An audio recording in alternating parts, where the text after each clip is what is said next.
What the city is talking about. This is Montreal Now on News Talk Radio, CJAD 800.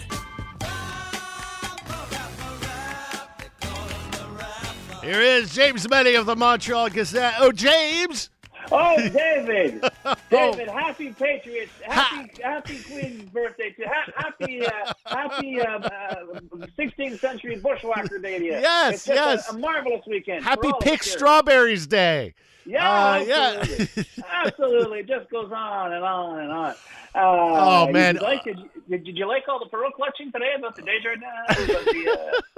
Sorry, we're closed on the Journée Nationale des Patriotes, and they got a guy with there's a Canadian flag on there, and people were freaking out. And of course, Québécois jumps on that because they're looking for content like crazy. It's a slow news day, and they jump on that and they go, the political class reacts. And the political class is Yves-François Blanchet and Paul Saint-Pierre Plamondon. You know, and what I love, and here's Blanchet, who's the head of the Bloc Québécois. He's saying that it's sad that this happened, and the Patriots, and these are the guys who got hung back in '38. Yes. The Patriots gave their lives to resist what, in our great naivete, would become Canada.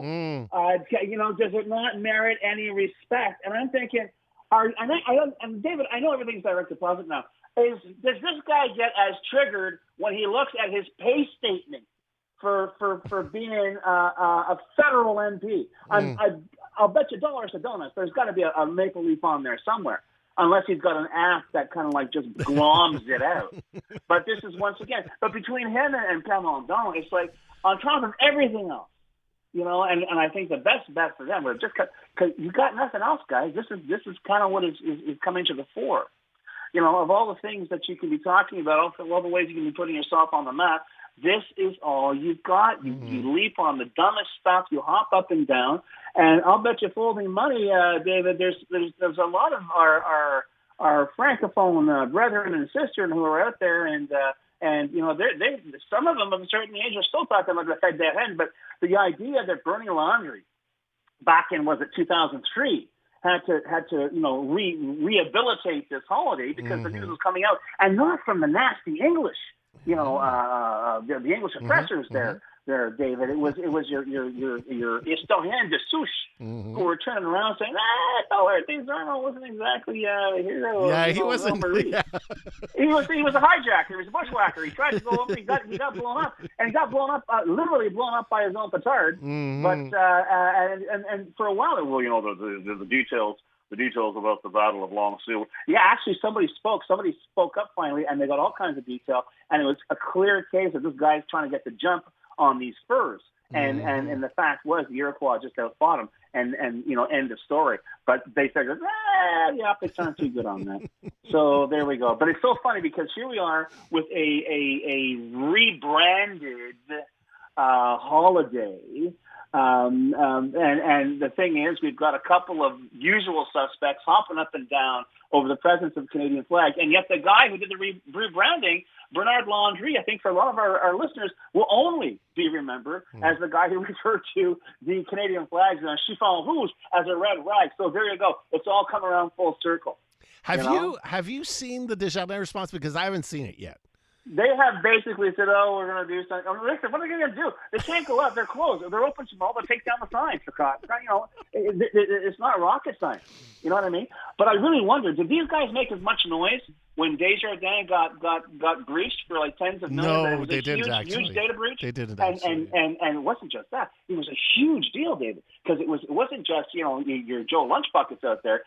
Like every cop, every judge, every prosecutor, chances are they were clients of Desjardins, and their private info was out there on the open market.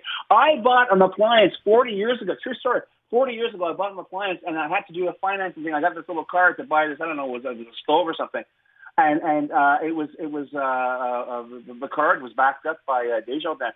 Because of the breach, I got 5 years of credit monitoring for free. Oh boy!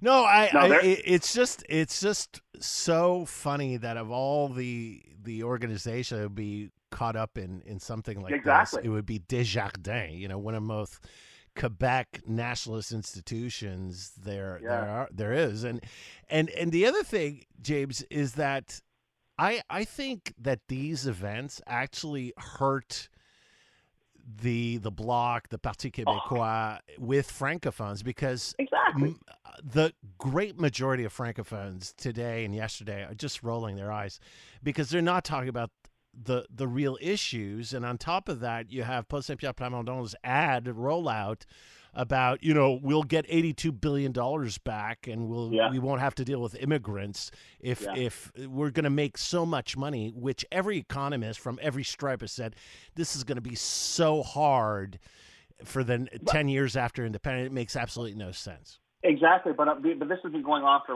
40 years now? You've got economics and you've got PEC economics. And never the twain shall meet. And we have been told repeatedly over the past few decades of how everything, the magic, and it was even, God love him, it was Lucien Bouchard who basically said, no, we don't have a magic wand to make all this change.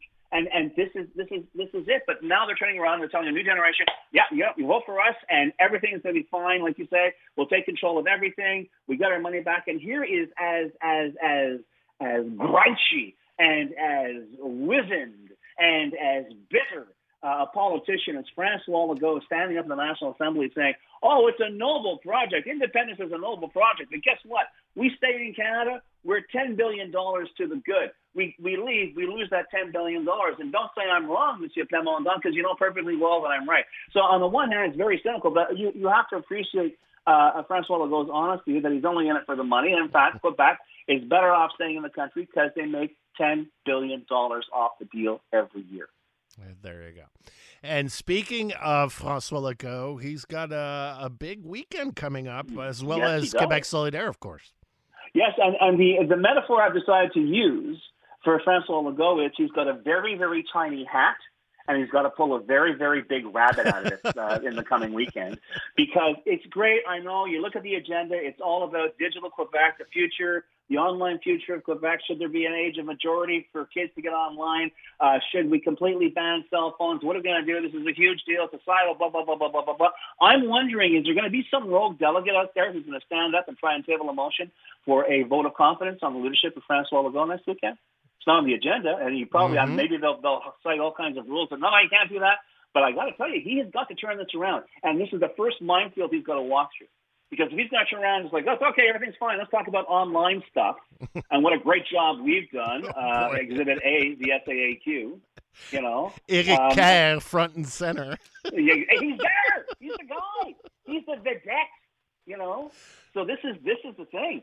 I think it's going to be very, very interesting to see if he does dodge that, procedural bullet. The other thing, of course, is Quebec Solidaire.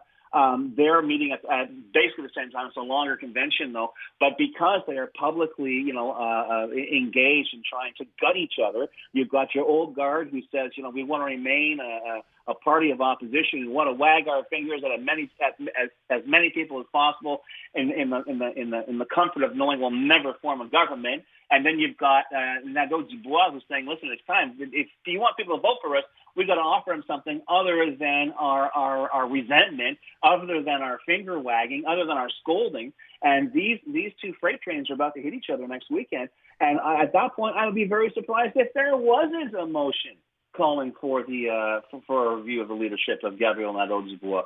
But once again, it's kind of funny because here we are with a political dynamic which has been changing so quickly and so abruptly that who knows? By the time, the next set of legal holidays comes along next month, by God, David, and I'm talking to you, we may have an entirely different landscape out there compared to what we're dealing with now. It's going to be very interesting on Saint Jean-Baptiste when we have our annual conversation for or as I like to call it, Jean Charest's birthday. No, but this week it's going to be interesting what kind of fireworks we get from, Gabriel Nadeau-Dubois' opponents, because I'm sure there's going to be some sort of open letter or some sort of declaration. And same thing, I wonder if within the CAQ there might be some breaking of the ranks or some ambiguous declaration from a backbencher. You know what I'm saying? This is it. And I think, though, the way they've got them because it's kind of like I think it's like a barroom brawl with Quebec Solidaire. Yeah. But I think that Legault has had them so whipped. Like the very first thing he said was, you keep your mouth shut in public. You got a problem, you will talk about it in caucus and this and that. But I'm not sure. I think we may see, but like back in the day, back in the bad old days with the PECs, with there were certain how can I put it, certain committees or certain ridings where all of a sudden they start leaking like sieves, and you have all these expressions of discontent. I just can't see an 89 member caucus and a government that is sort of like rudderless at the moment, just cruising through as if nothing has happened. I mean, listen, if he pulls it off, my hat's off to him. That shows some command and control. But somehow I don't see how this can last. There's some fair fundamental questions about are we going to change this party? Because clearly Quebecers don't want what we're selling. I think that should be the theme rather than, should kids have their cell phones in school. But I don't see how it can avoid it, and it'll be very interesting to see if next weekend that question drops out of a ceiling tile, lands on his neck, and just chases him around the whole weekend, because I think that is going to be the overarching theme of coverage for the Coalition Avenir Québec. We will definitely follow this very closely. Continue the conversation tomorrow, my friend. Thank you. À demain. À demain.